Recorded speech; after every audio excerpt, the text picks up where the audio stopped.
100%. Sadly, my name's Kale Surfenstein, 26-year-old from South Africa. Came out here to do a little bit of work and been boxing for quite a bit of time and decided to take that seriously given some personal circumstances that hit me quite hard, some challenges, some hurdles. Boxing's always been a way for me to get out of that, try and find my feet again. And this time I'm finding my feet the right way. And I've got a good team next to me, beside me, pushing me, driving me. And yeah, I mean, getting it out the mud, making sure I can do this thing properly this time around. So, can you tell us a little bit about growing up and also what South Africa's like? I mean, yeah, South Africa is a bit of a turbulent place at times. Obviously, people are very united in many senses. Sure everyone knows Nelson Mandela, so that ex-South African president. He was a boxer as well. I think that kind of sparked my interest in boxing at one point. Um, and yeah, I mean, growing up in South Africa it's a great place. It's a lovely place, beautiful place. Um, really good people there, really good friends, good support structure for me there, which makes it a little bit more difficult as well coming out here, being in America, not really having that support structure and having to look for new people, good people to be around.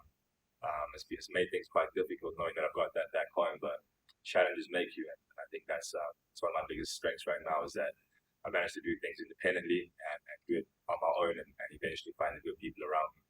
But yeah, I went to boarding school at 14 years old, 14 until 18, Maritzburg College in Durban. It was a very tough environment, very tough school to go through, very well known around South Africa as well. And that kind of made me into a very strong and powerful young man, going through many challenges and things like that. Boarding school, being away from family as well, being in a complete boys' school, you know. Um, yeah, I mean that really drove me in many aspects, sports, life, emotionally, mentally. I had to really bring out the inner me and find out who I am. And yeah, it was a big thing for me. And then after that, I started traveling around the world. Like, got a chef degree. Started traveling around the world as a chef. And yeah, just the whole time, boxing has been, my go-to, my strong point, something that really drives me and makes me want to become better and find out who I really am. And I think that's a lifelong journey, and I'm quite excited to see how it's going to unfold. So, not only do you have skills in boxing, but you also have skills in modeling and a chef. Yeah, yeah, I'm a culture trained chef. How does all that go together? I mean, it really doesn't. It's kind of all over the show. It's kind of just being what I can do. And so I've got a massive passion for food, and food brings people together. And that kind of was the reason I went into being a chef, wanting to go to culinary school. It was, bringing people together through this one thing that we all need to be doing. Um, and that kind of was my fitness journey, playing sport my whole life, boxing. I mean, food and fitness go hand in hand as well. So it kind of helped me with that. Kind of get my diets, my nutrition needs to exactly what I need while making it flavorful, and then helping other people as well to try and understand that, as a concept was kind of cool for me. Modeling itself was just like to get by at one point. Um, yeah, I guess that's it. So, when was the first time you realized you would probably want to do boxing? 15 years old, I had a lot of anger growing up, and I didn't have any way to channel that anger. I found myself always outside with my friends, like always looking to get into trouble, and it wasn't really a very positive space for me to be in. So I ended up, while I was in boarding school with my friend and I, James Harris. He's a now Royal Marine Commander in the UK. Him and I can't actually say that. Sorry about that. Him and I would run down to the boxing gym about 5 kilometers away, about 2.5 miles, 3 miles away, and we'd train after school every single day. And that was a very good way for me to channel my anger and to find a discipline that I needed to find, to try and get myself to grow in a more positive space. And from then onwards, I just found a love for the sport, a passion for it. I had a passion for learning and pushing myself to the extremes. And that's been a lifelong journey for me, and I hope it continues. How would you say boxing is different here versus in Africa? For Africa, I mean, it's very similar in many senses. I think Africa's got a bit more of a European style. America's got its very own unique style to it, as does Europe. I think, from a infrastructure perspective, that may be where things are different. But South Africa as a whole is a very good place for boxing on its own. think the rest of Africa, infrastructure-wise, there's a lot of improvements that can be made. But I mean, that's it. You get out the mud, out the dust sometimes, out the jungle sometimes. That's where it happens. It's all about the heart. I don't think it matters about what you have. It's about who you have around you and what you have inside yourself.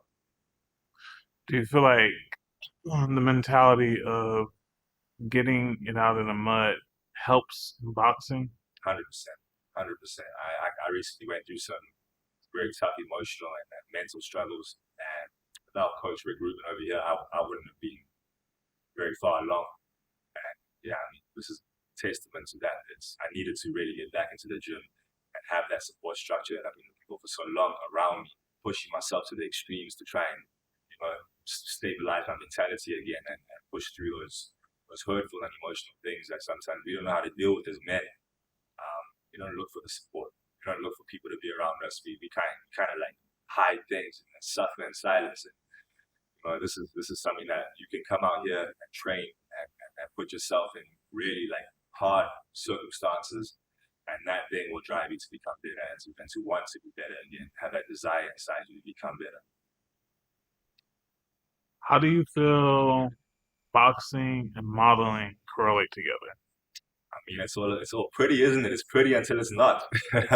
Boxing, I mean, you got to have a bit of charisma. You got to have a bit of your own style, and I think that comes along with modeling. I mean, they want different kinds of models as well, all over the show. They want different models for different things, and certain boxers have their own style that's unique to them. And I mean, it's the same. If you're putting on a show, you're trying to show people and showcase what you have, to try and bring people together to see something that's magnificent. I think that's exactly what brings us together.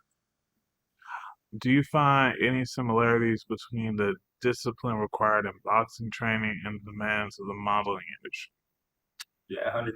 I mean, you have to be fit. You have to be looking after your body, looking after what you put into your body, all that type of stuff as well. And on top of that, I mean, from modeling, I can't speak too much on modeling because it was just more of like a one time, two time thing that I was doing for over the course of 2 years, just to get by. But I know for boxing, it's a lot of mental, it's a lot of and internal as well. It's all internal, external not so much. I mean, the internal then gives the external. So I think that's the same for modeling. And to answer your question, if you don't put into your body what you want the camera to see, you're not really going to get anything out of it, are you? Or not? Do you see yourself ever returning fully to modeling, or are you fully committed to boxing? I'm fully committed to boxing at this point. This is plan A. There's no plan B, C, D, E, F, G. It's plan A, and that's it. Got you. And what do you feel like that looks like in boxing for you?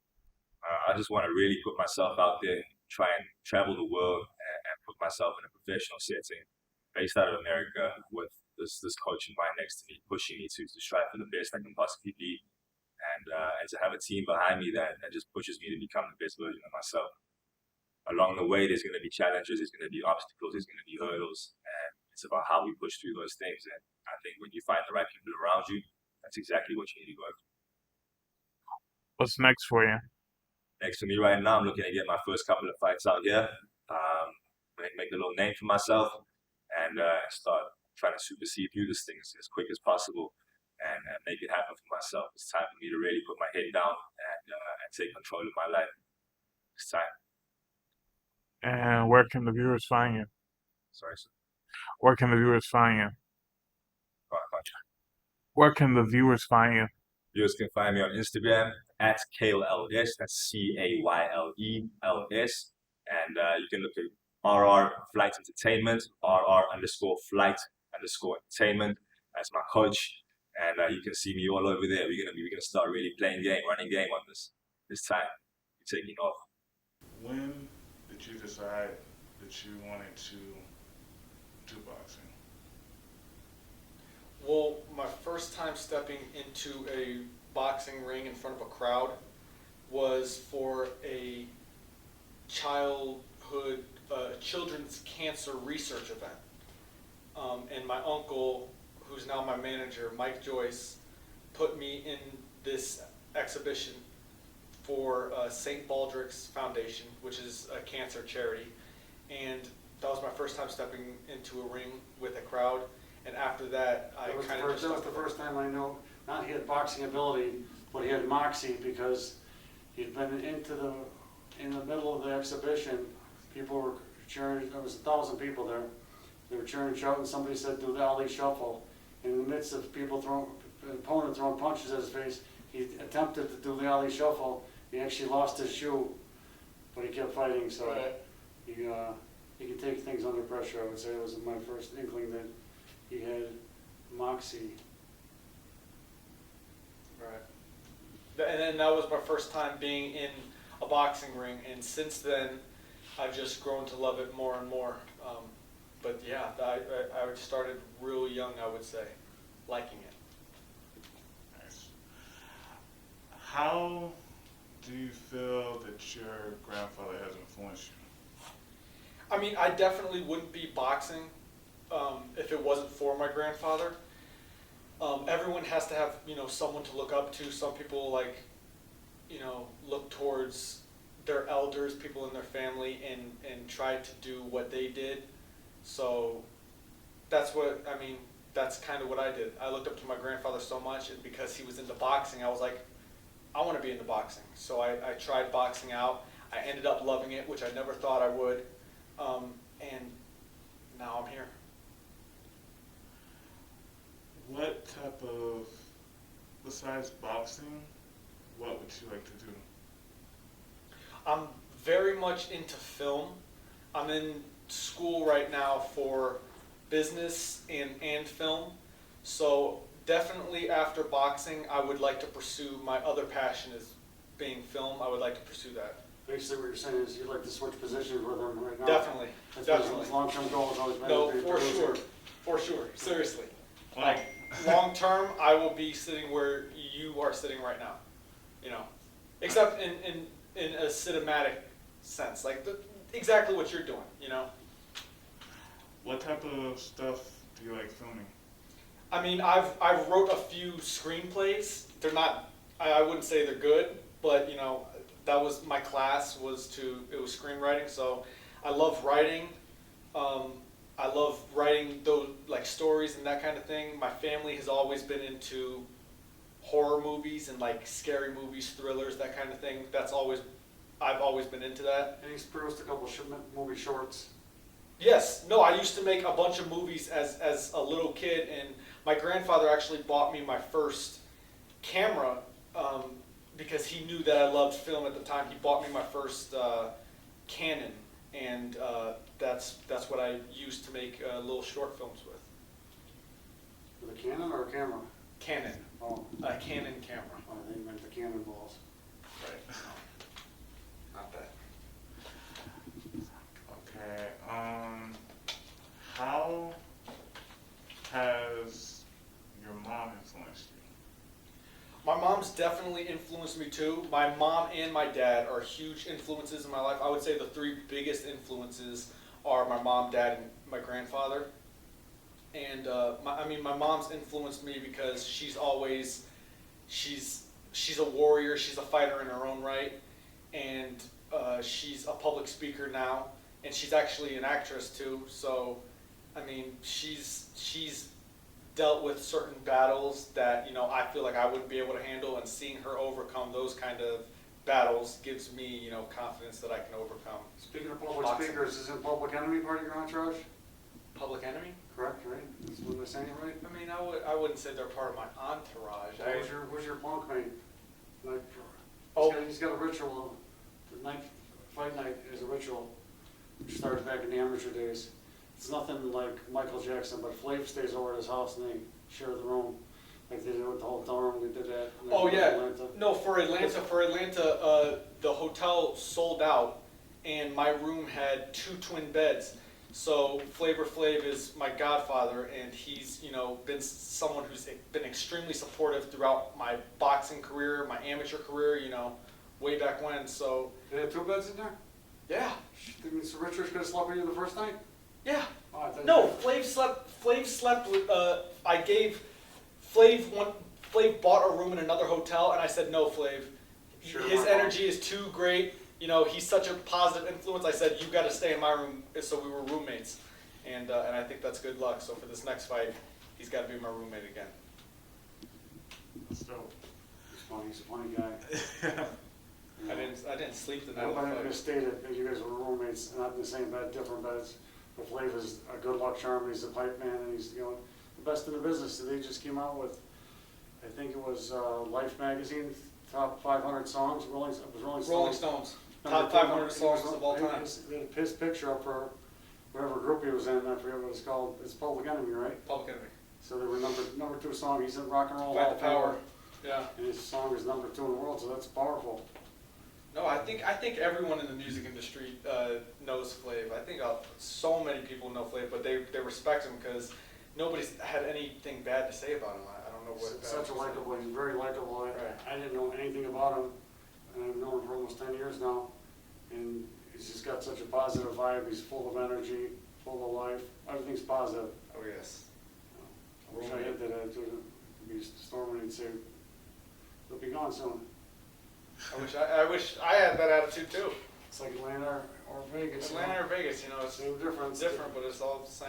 Same city, different thing. Oh, no, yeah. What was the process like signing to Top Ring? I can fill in the blanks on that. Oh, yeah, he could fill in the blanks, but what it started was, it started out with Aram's always known my family. He's always known my mom. Let's get taken back a little deep back on back in Abel Sanchez's day. Hey, well, yeah. What happened was, Okay. he had these guys who were like blowing smoke up his ass and just like total hand jobs, just sucking him off, telling him how great he was. And he really wasn't that guy at the time. This is going back 3 years ago. He had maybe 25 amateur fights. Some of those were exhibitions. He trained what he thought was hard at the time. But it wasn't not until he went up to Big Bear to train with Abel Sanchez, who was Triple G's trainer and is a world-respected, world-renowned trainer. He spent months in isolation, training in altitude, sparring with world-class fighters. At that point, we really became, he'd been a boxer, but at that point is when he became a fighter. That's when he got the mentality of what it takes to be to survive in this business, let alone thrive. And it was a real personal test for him. And at that point, Abel Sanchez, who was, like I said, trained world champions and trained guys from day one, he's told him he had what it took. He said, we can't mess around with this amateur stuff. It's a lot of politics. He had already had his heart broken by traveling all over the country, only to be told there was no opponents, or his opponents wouldn't show up for amateur tournaments at great time and expense. And so he would get himself hyped for a fight, and then the opponent wouldn't be there. So that was getting redundant. So Abel said, let's embark on a pro career. You're holding your own against these guys who are seasoned pros. You've been up here training as hard as anybody trains. Let's give it a whirl. And then COVID hit, and that's what really done. I should have put COVID hit. It took away a year of his amateur experience, but everybody's on the same level because nobody had any amateur fights in America for over a year. So that was when he came to me. They talked about it earlier, and I never put that in his future because he's a college-educated student. He had goals, becoming a filmmaker. He had a passion for other things in life, and his boxing is rough as it gets. But when he stayed up there for that long with Abel Sanchez, I could actually fill in the blank for that Yeah. part because I think it was after I left Big Bear with Abel. I knew what it took to be a boxer, and I knew that was the highest level of training. That wasn't amateur experience. That was, professional, world-class experience. tell him about the altitude was what really. Yeah, no, I mean, it was just all of it. The mental aspect of Being being away from isolated. family, being away Yeah, from family, being yeah. away from civilization, just in general. So after that, I knew I was ready. And Mike, my uncle, has always been super close with Bob Aram. And Bob Aram's always been close with my family. So he set up a meeting with Aram, and then we completely hit it off. It was my first time meeting Aram at the time. Aram had met my mom a million times over, my family a million times over, but the first time we met, I really think we hit it off, and then soon after, I signed with Top Rank. I passed their tests. Deep background, Bob Arum promoted, the first fight Bob Arum promoted was the first boxing match he saw. And it was Muhammad Ali versus George Chavala back in 1966, before any of us were alive. There was a reason why he's #1 in the world. He's still going at 90 years of age. He still has a passion, deep passion for it. And there's a family legacy that goes on, and Nico's trying to build upon his father, Bob Aram, his trainer, Sugar Hill Stewart, Emmanuel Stewart, the person you see pictured in that, Hall of Fame boxing trainer, Kronk Jim. There's, my background with the Celtic Boxing Club, Richard T. Sloan, world-renowned boxing artist, trained and lived with Joe Frazier, talk about ironic, and now he's training Muhammad Ali's son. Grandson, Oh, please. Rashid Ali's son. Right. So, I mean, that's how, if that answers your question. That's perfect. Yeah. Hopefully you can edit out all the mumbles for me, and to keep in. I mean, right. Yeah, it's gonna be written, so. Right. Oh, I forgot to, as long as it's gonna be written, I forgot to tell you every hand job. Oh my God. These guys were just total beat-offs. They were like, telling them how great it was gonna be, we're gonna bring it over here, and, I was around a lot of people that were, I told them, Not way so you're getting great. that, people were telling lies. I said, the only way you're gonna do that kind of money is if you're fighting for the Taliban, but you're gonna pay for it with your life. No, I mean, but the people that were wrong to have around they weren't around long. They didn't last long. They were around for maybe a year or less. So, yeah, I would say we're in good hands now. Zen Master said, we'll see. Right. That's what the blind man said. I was a street fighter back in the day.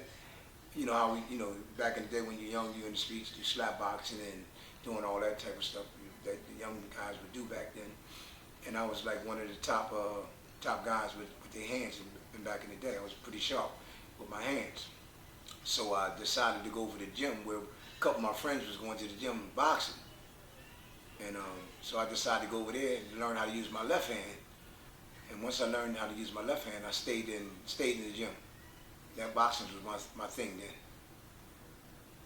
Okay, so my next question is, how do you assess and analyze an opponent's strength and weakness to develop an effective game plan for your fighters? Oh, how effective it is. Once I see him fighting or sparring, when you look at the tapes, because really I don't look at tapes a lot. When they start fighting, I look at the first round, and I detect it from the first round and see what he do wrong and what he do right. I might say, well, he got a good jab. You got to take the jab away, you know what I mean? And you got to out jab him, go to the body, go to the head, you know what I mean? And then I look at the weakness that he do too, you know what I mean? A lot of times he might throw a shot, a right hand, and he'll drop his right hand. That means you got a shot with your left hook if he drop his right hand. So that's how I do it. I start from the beginning. If we fighting, say like me and you fighting, I would figure out the first round when I'm boxing. That's when I start figuring out the opponent, the first round. He's the next time he earns. He certainly looked like that tonight. I want to invite Deval to say a couple of words.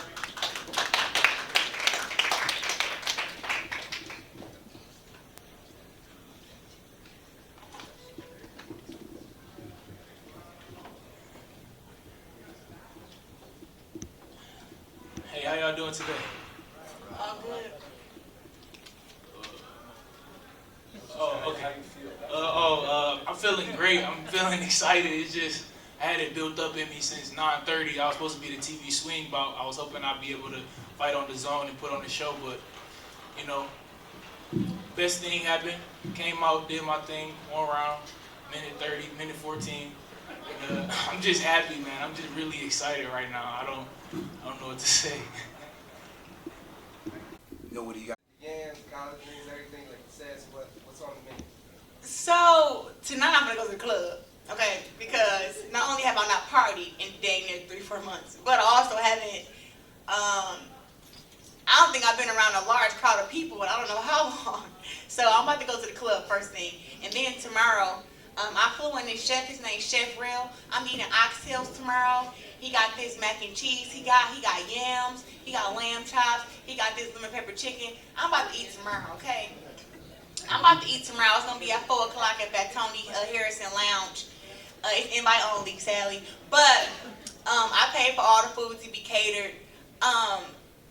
I'm just really at a space in my life where it's like, I am just embracing myself, embracing who I am, accepting everything about me, and just celebrating me. You know, I don't need nobody to do nothing to celebrate me. It's like before I start having these big fights like this, I always threw myself an after party. Whether I had 10 folks show up, or it was 20, or it was 100, I've always been like, after I win, just because nobody else wants to go out and party and they don't think that I'm that important to go party with, don't mean I'm not having no party.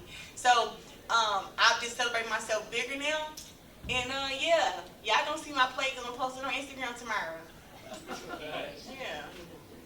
By doing anything is that if you put 100% into what you're doing, it's going to work out in your favor. Sometimes when I first started boxing, people said some of the most harsh things to me. I'm 13, 14 years old, and they would say, you're going to be brain dead by the time you're 17. Girls don't box. You fight like a boy. You got muscle like a man. Stuff like that. And I just remember having this feeling inside of me that was telling me, like, boxing is for you. Don't get discouraged. Continue to box because boxing loves you like you love it. It's not too many times you find something that loves you back. So I tell people all the time, if you feel something in your heart, that's God telling you to do that. That's your purpose. And I think that people wait too long to accept what their purpose is. And at first I thought my purpose was to be a great boxer, and it kind of was, but my purpose was to be a great boxer and tell my story. So to anybody that want to do anything, I just say put in the hard work. Don't be afraid to be different. Say F the naysayers, and just go with what your heart feels, because the heart is the right way to go. Like, you ever met that guy and you like, oh, I'm just so in love with him. Hey, sometimes you the one, and sometimes you ain't. But sometimes the heart just draw you to somebody or to something, and it's like that's what you're supposed to do. And it's not going to be easy though. That's why I'm saying, like, but long as your heart keeps telling you that's what you're supposed to be doing, do it the best of your ability, and I'm 100% sure it'll work out for you. Oh, or 147. I could make 147 as well. Oh, you was a bad girl. Girl, I can't. 47, they got to pay me $2 million, and I got to give me a BBL after. No. You deserve more than $2 million.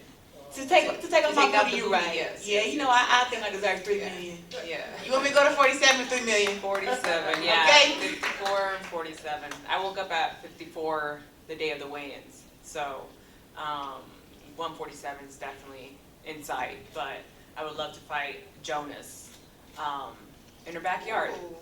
I go to everyone's backyard. I don't back out. So yeah, that'd be a great fight. I would love that. Yeah. I have some decisions to make. Boxing is always my go-to because that's what I'm best at. But I don't have a problem with doing MMA. I feel like it challenges me and it makes me feel more dangerous. Being a combat fighter, I know I can handle myself in the ring, but I also can handle myself outside the ring, inside of the cage. I believe that with my age, of course, being 28, I'm still super young, that if I was to give 2 years to MMA, I believe that I could become PFL champion. I'm just trying to find that 2 years, because right now, I'm in the peak of my boxing career, and I really want to experience the peak. Like, I want to get the knockouts, I want to get more stronger and faster and smarter. So it's just some decisions that I have to make, but I have no problem with fighting any of the girls in the octagon because I've done it before. Just went there and winged it, and I was able to win. So I do look forward to doing it again. I just don't know when. Me and Carissa, we talked about it. She came to a USA tournament. We talked about it. It was just joking at first, and I got a call from Shalita. Like, I was on the card, and I was like, wow. First thing I did was send her a message, tell her thank you, because like I said, I'm grateful. I'm very grateful for it. The fight tonight, it was my first time in a big crowd like this. I don't think I was nervous or anything, but it was like a surreal moment for me. Yes, it was. Crazy tonight. Of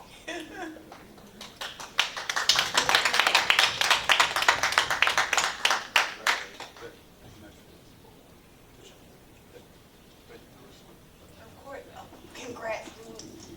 It's only up from here. Congrats, man. One example of so much great talent from the state of Michigan, and it is Clarissa Shields, like Tommy Hearns and the Crown Gym opened up talent for the city of Detroit. In the 1980s, Clarissa is opening up big time boxing in 2023. Thank you again, Clarissa. Let's take some questions from the media. Yes, sir. Charles Solomon, Minnesota Spoken Court. What would you say to people like me who've never seen you fight before?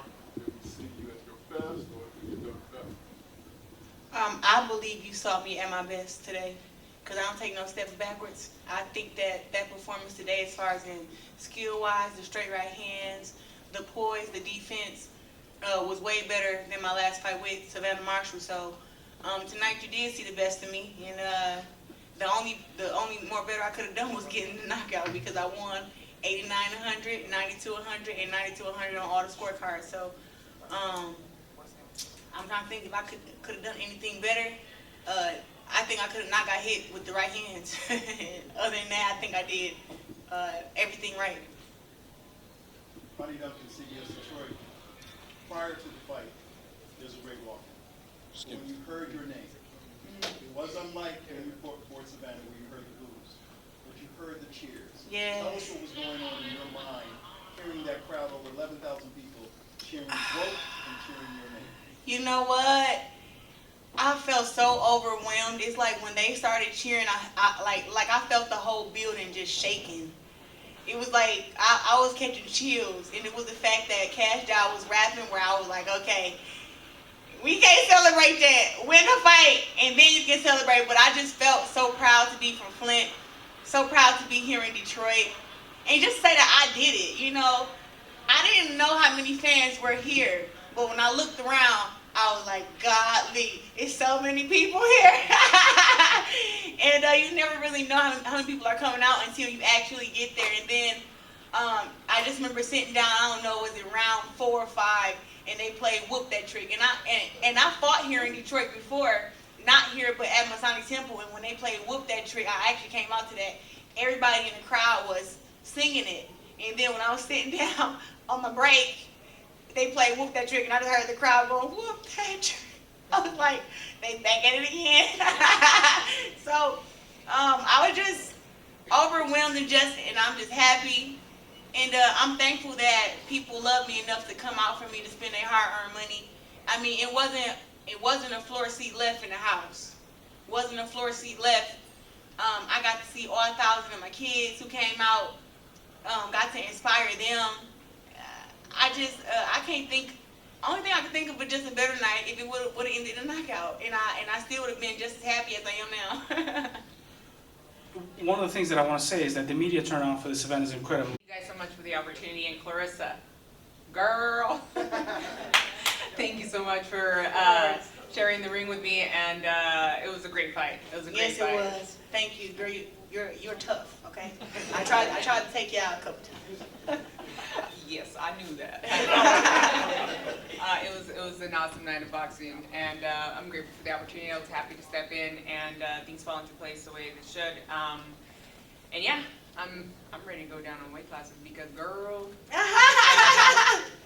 Yeah, I felt the weight, obviously, but no excuses. You're great at what you do, and you're the GOAT for a reason. And my hats off to you, and thank you so much for the movement that you've done in women's boxing.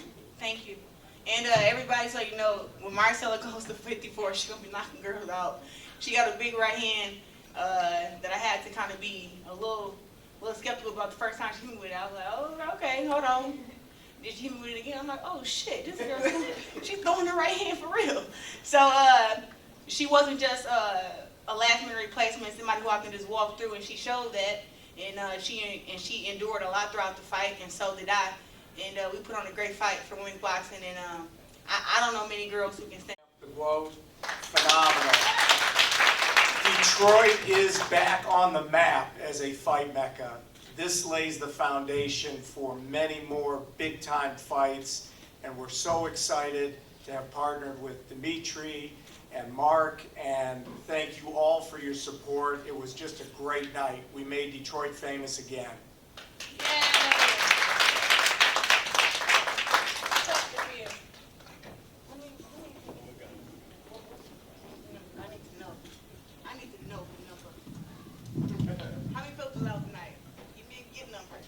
So, tonight's attendance was 11,784. That is quite remarkable. Now, let me tell you, we're not announcing this figure yet, but we sold more tickets than were sold in the UK for the Savannah Marshall fight with Clarissa. I know that for a fact, but I don't want to publicly discuss the numbers, but I know it, so it's a tremendous, tremendous accomplishment. Who ain't got no fans? Who can't sell on the venue? Talk to your mama, don't talk to me. Okay. Now, the even bigger news, and we'll talk about when we can announce the figure, but I know how much money we generated at the gate in Flint a few years ago. I know how much money was truly generated in the UK. And tonight, we are at least 2.5 times the amount of money at the live gate than those other fights generated, particularly the Marshall fight. Women's boxing, when they sell a lot of tickets, usually it's at lower prices. We price this like you would price a Las Vegas championship fight. We had tickets for $500 in the first few rows, $199 back then, $155.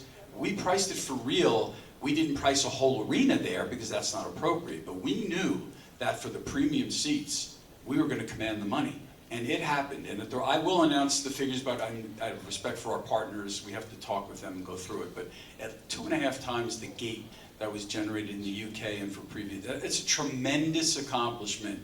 And when It means that the sport of boxing is changing.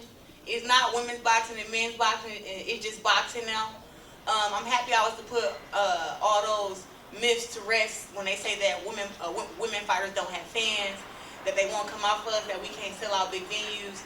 I'm happy that now that all that is put to rest, and now I can continue my future and my future fights the way that they're supposed to happen at Madison Square Garden, at T-Mobile Arena, in Africa. Like, I believe that I can fight anywhere and that fans from all over the world will come. Today we have people from the UK here, New York, Detroit, Texas, Ohio. From all over America came out to Detroit to see the Globe. So I just know that now, back, if you look at 20 years ago, 10 years ago, even 5 years ago, women's boxing was not here. And I truly believe that without me and all my trash talk, that we would still be in the same place if I hadn't put in so much hard work and really fought the best and displayed great skills. So tonight was special, and I believe that we are a step closer to equality in boxing.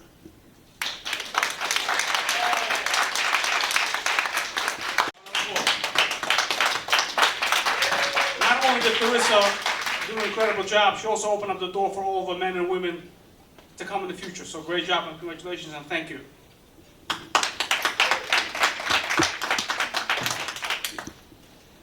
Clarissa, the floor is yours. Well, first I just want to give an honor to God for being with me throughout this camp. Despite everything, I was able to make weight. I was able to have a great performance. I was able to still win unanimously. So I'm just grateful for God and for this opportunity. I'm thankful for Marcella and her team for taking it in 10 days notice, for stepping up. And I'm just, so grateful for all my fans that came out for me. Walking out when I seen Air, and I just seen how the place was just packed and filled. It took a lot for me to control my emotions, and I was really just proud to be from Flint, proud to be in Detroit, proud to know that not only people from Flint and Detroit came, but people from all over the world came to see me fight here in Detroit. And this all started off in, a young black girl from Flint. So I'm just happy and thankful for my team. I'm thankful for my coach, Coach John, Coach GT, my promoter, Dimitri Salita, my manager, Mark Taffet, just overall, I'm just grateful for just boxing. Boxing accepted me for who I am. Still some more to fight for, but I believe that I have revolutionized women's boxing, and just by being myself and having a passion for the sport, so I'm happy, and just can't wait to fight again. Great week, you know. I've been through war. I've been through real war, and I've been through some wars in the cage, wars in the ring. So yeah, there's nothing that's really gonna shake me mentally. You know, different weight classes, different opponents. Just put a warm body in front of me. All right, you heard Keith Richard put a warm body in front of him. Thank you, Keith. A great fight tonight. Questions for Doug? There's one back here. Chris Jensen, Bare Knuckle News. Doug, you had a huge reach and disadvantage against you tonight. What kind of preparations did you make? Did I? You did. He had 80, I got 79. That ain't a huge. True, but what preparations did you make to kind of fix yourself for the height advantage and that reach advantage against Blake? Preparation was made at the end of the first round. The first round, I wasn't getting to him. My corner told me, "Hey, slow down a little bit and let's just go get him. You're giving him too much respect," and that's what I did and said. Nice, thank you, Doug. All right, do we have more questions for Doug? Cold Red Coltrane. We got one right over here. Doug, this moves you to 3-0. You're fast tracking, heading towards the top 5 in that division. What is the plan for the near future for you? Do you want a quick, as fast as you can, get back in there, or do you want to take some time and think about your next move? I like making money. Get back in there. There you go. All right, man, have a few words, but he answered the questions very succinctly. We appreciate that. Any other questions for Doug? Big win tonight. Congratulations to Doug. Holy Camp with some well-experienced bare knuckle fighters. We got Martin Brown, you got Dave Mundell in there. How important is it for you, evolving as a young bare knuckle fighter, to have those experienced fighters in your gym?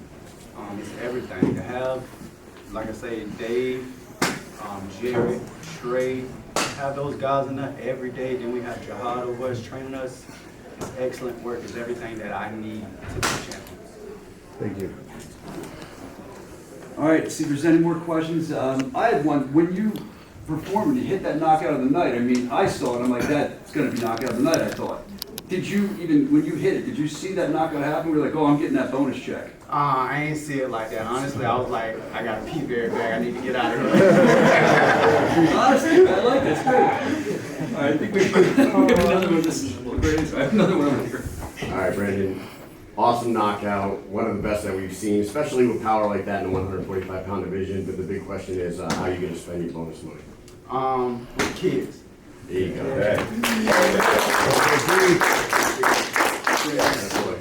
All right, do we have any more questions for Mr. Allen? Well, there he is, knockout of the night. Congratulations. Let's go,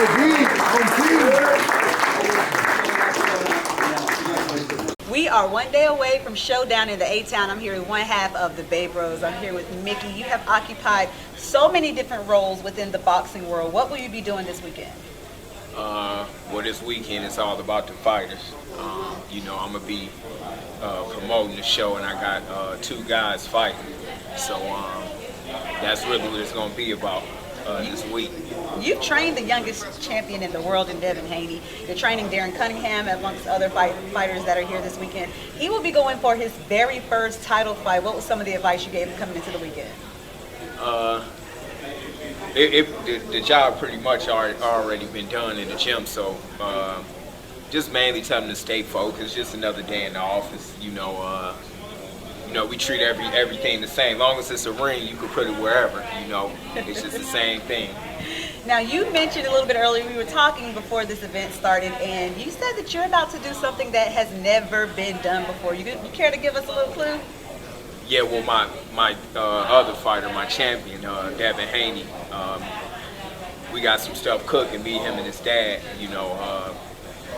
I might come back. I'm a former world champion myself, so I might come back and get a few more fights in. Okay. With Devin Haney Promotions along with Bay Brother Promotions. That never been done as far as a fighter-trainer duo fighting on on the same show and promoting together and everything like that. So I think that's just gonna show people that, you know, to learn to work together. Because, you know, a lot of people don't, especially in our community, you know, people not humble enough to work together. So, you know, we gonna show that. That's my, you know, I train him. He's a lot younger than me, but I'm gonna go ahead and let him promote me as well. Why not keep the money in the family? Oh, okay, I hear that. Yeah, Circulate that black dollar. But listen, you guys, that's an intense, like, physical, taxing thing on your body, just training. How are you going to be able to do all of that? Oh, I'm gonna pull it off. I'm gonna definitely that's gonna be part of the story. I'm gonna pull it off. All right, I got a few more in me, but you know, I put my fighters before me, so you know, I'm gonna figure it out. I'm gonna definitely make it look easy though, for sure. For sure. So outside of Darren, who else do you have fighting that you're in this weekend that you've been training? Amari Jones. Yeah, I got him fighting. I train him as well. He's also up under the Devin Haney banner. He's a teenager. He's this will be his third fight. He's 2-0. Yup. So he'll be fighting as well. Nice. We're going to head inside, get some of these weigh-ins and some post-weigh-in interviews. Showdown in the A-Town. I'm Sheena Quick. I'm Sheena Quick here with the main event for the Showdown in the A-Town, Lorenzo Truck Simpson. This is going to be your return to the ring. How you feeling? Yeah, I'm feeling amazing. 9-0 coming in. Just talk a little bit about your preparation coming into this, amid coronavirus and everything else that's gone on in the last year. It was about a 6-week camp. Coach Calvin Ford and Coach Kenny Ellis and my team, my uncle, my little brother. Just long, working hard day in, day out, cutting down. Was there anything specifically that you targeted in your training? No, not really. We got so many fighters in our gym, so I just get prepared for anything, really. Because in a boxing game, it can switch any day, so you just get ready for everything that's thrown at you. Now, how hard was it training, just being like in quarantine and things like that? I know it's very taxing on you guys physically already as is, but being in the middle of a pandemic, how were you able to just stay disciplined and stay focused when you didn't know necessarily when you were going to fight again? For me, honestly, it was better because you don't have that many distractions. Like nobody can tell you, oh, it's a party tonight. It's too. Nobody want their health to be in danger. So certain things you just not gonna do now. So I feel like all you had to do was box down. So. Talk a little bit, I hear that Baltimore accent, by the way. Talk a little bit about boxing starting to kind of migrate from always being on the West Coast in Vegas, starting to be a big deal here down in the South in Atlanta. Talk a little bit about that. I feel like y'all always had good fighters in down south, but I feel like Tank opened the door because he built a family down here. So when he came, he brought us. So a lot of the boxing came back to Atlanta. So guys, Showdown in the A-Town. Is Atlanta the new mecca of boxing? That remains to be seen. However, you will be taking an undefeated record into tomorrow night's fight, so wish you nothing but luck. Thank you. I'm Sheena Quick, ready for Showdown in the A-Town. I'm Sheena Quick. We're here in Atlanta for Showdown in the A-Town. I'm here with the Gift, Darren Cunningham, who will be competing for his first ever title. That's the NABF junior title in the super bantam weight category. Now, I met you a couple months back. You're kind of just starting on your professional journey. Now you're sitting here 13-0. Just talk about some of your preparations coming into tomorrow night's fight. For this fight, I trained extremely hard for 8 weeks. Day in and day out, just staying disciplined, making sure I go to the gym every day, just staying focused. Now, I saw you over there making sure that you hydrate. Just walk us through kind of like a boxer's diet, keeping yourself hydrated so that you can perform at just peak capacity. Hydration is everything because, you know, if you dehydrated, then you can't really perform at your best. Now, you train out in Vegas. Is there much of a difference coming down here to Atlanta? The I know altitude, that the dry heat. No, you're fine. It's super hot in Vegas. Everybody that's ever been there, it's almost like they built the city on the sun. What's the difference other than, you know, the elevation? In Vegas, it's just dry heat. You know, out here it's a lot of humidity, so it's easier for you to sweat out here. Now, have you trained the last 8 weeks entirely in Vegas or kind of here and between Atlanta and Vegas? Entirely in Vegas, the whole 8 weeks. So is that much of like, I guess, an adaptation that you have to make when you come down here to fight, or because it's indoors and not that big of a deal? I feel like just like with the altitude and being able to train in a high elevation would help me come out here to where it'd be a lot easier. Now, you've always been extremely disciplined from the first time I started kind of following your journey. I do watch you on Instagram, guys. He gets it in. I mean, you get it in. So I have to ask, was there anything that you wanted to pinpoint coming into this fight that you wanted to do a little bit better than your last bout? I just more so just want to show the world that, you know, I'm all around talented fighter and I'm fundamentally sound with the basic fundamentals, and I'm sure that comes Saturday.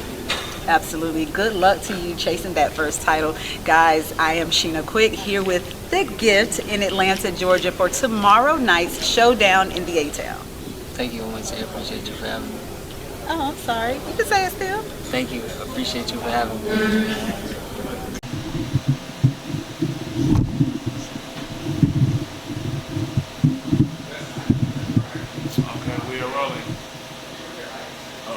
Hey, my name is Evan.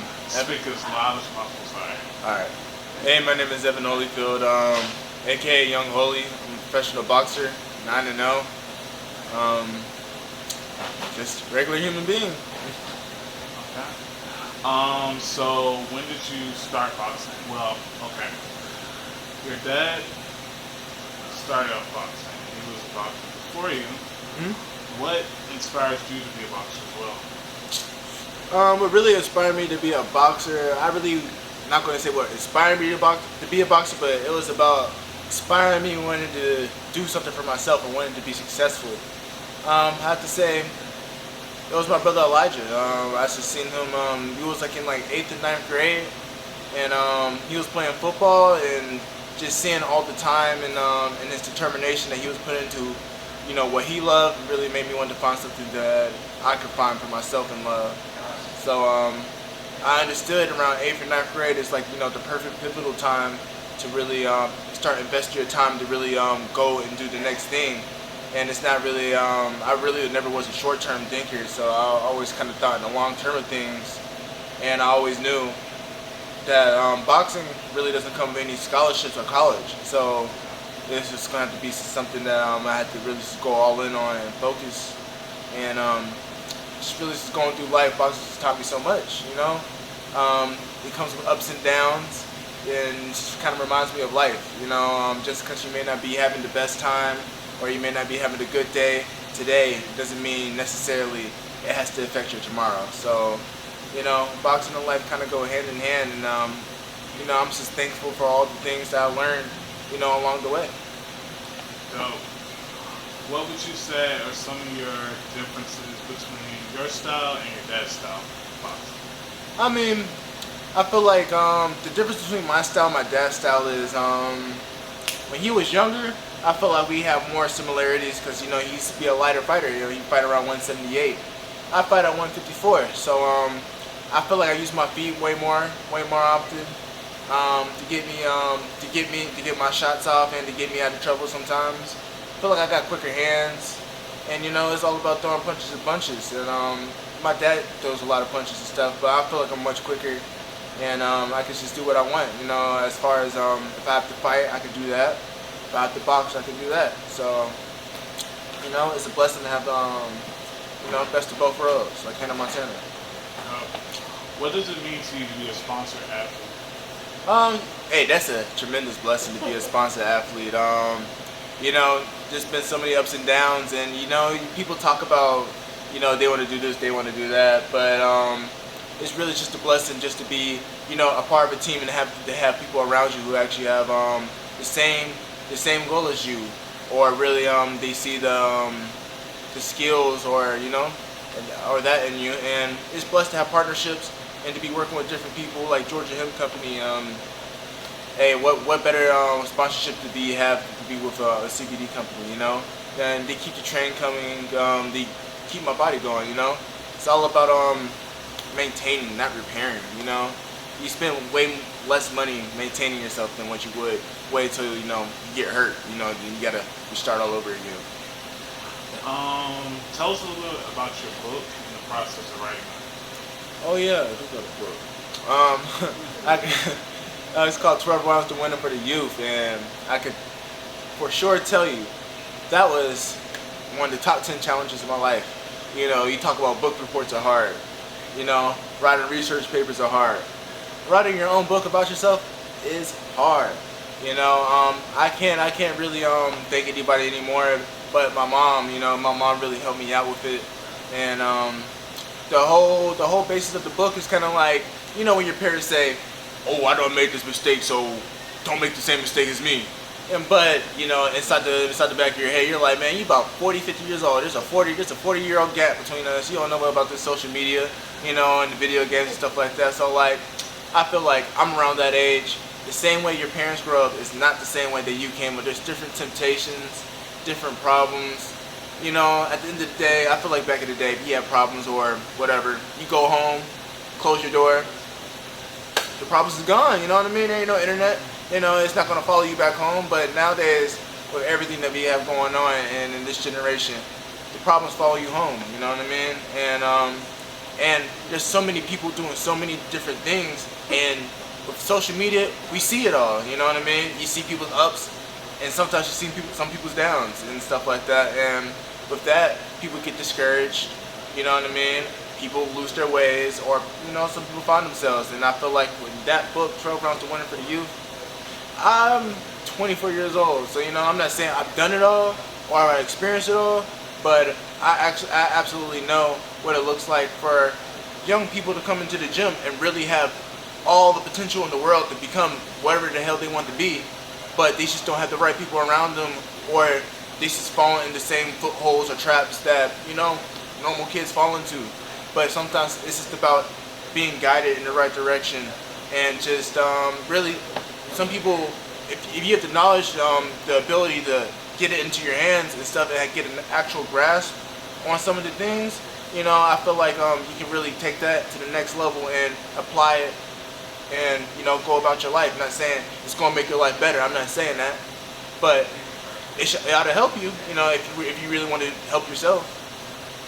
That's dope. So what type of music do you, or what type of music, or what do you do to get yourself ready to fight? Oh, ready to fight? Oh yeah, this is a unique question. So everybody would think it would be hip hop. I gotta listen to some, yeah, you know, put them in the dirt type, you know, type songs. But it's really the exact opposite. It's gonna be something really fast paced, like electro, dubstep, dance music, dancehall music, you know, Jamaican. I need that rhythm to really, you know, to really like get myself going, and you know, really get those creative juices flowing for the most part. But sometimes I'll listen to a couple hip hop songs, but I feel like that type of energy really doesn't do anything for me, you know? Yeah. Like, I ain't about to shoot him. Yeah. You know? Let's see.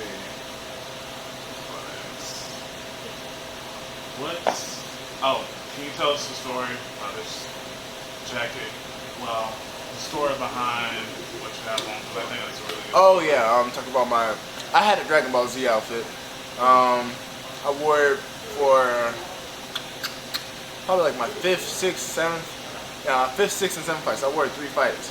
I had originally got it created because I was a war, you know, my uncle had let me know that one of my nephews was like, you know, 4 or 5, his name is Raiden. He ended up getting brain cancer, brain tumor, and it was a long process of them trying to fix it and stuff like that. But his favorite character was Goku off of Dragon Ball Z. He do the whole spirit bomb and stuff like that. He'll run around the house doing the spirit bomb and stuff. You know, happy kid. So he was telling me about him, and you know, I really wanted to make him happy. You know what I mean? I was intending on him to pull through. You know, and eventually, you know, us be able to get together and stuff like that. But he eventually passed recently, probably like a month or 2 ago. But it's a spirit bomb outfit. You know, it says Young Holy, but it says Red and Strong on the back. It has his Bible verse. You know, it has Goku and the spirit bomb and stuff like that. So, you know, I wore it for about 3 fights, you know, and I did everything I possibly could do in it, you know what I mean? And after I did all that, I shipped it back down to him, and his parents have received it. And his parents always tell me, you know, when they look at the uniform, you know, it kind of reminds them of their son they had lost. So, you know, it's just a blessing to be able to, you know, help in any way. also Mr. Leonard. And Mr. Leonard, we see you got the #1 boxing magazine, which is Behind the Boxer. And we want everybody to go out and get this. Thank you so much, Mr. Leonard. Mr. Leonard, for those people who are not familiar with you, can you tell us what you do in the industry of boxing? I'm the CEO of Mayweather Promotions. I've been working with Floyd 26 years. Everybody knows that, though. We're the best boxing promotion company in the entire world. We promote the biggest events in the history of the sport. We own all the records. And what's your take on the fight tomorrow, Davis versus Lemieux? It's going to be a tremendous fight. I'm the promoter of both guys. And, it's been a terrific build-up, and it's going to be a great fight for the fans. Okay, and what would you like to say to Rolly right now? Is there anything you would like to say to Rolly before the fight? May the best man win. He's right over here. That's right. Hello. Thank you so much. Thank you.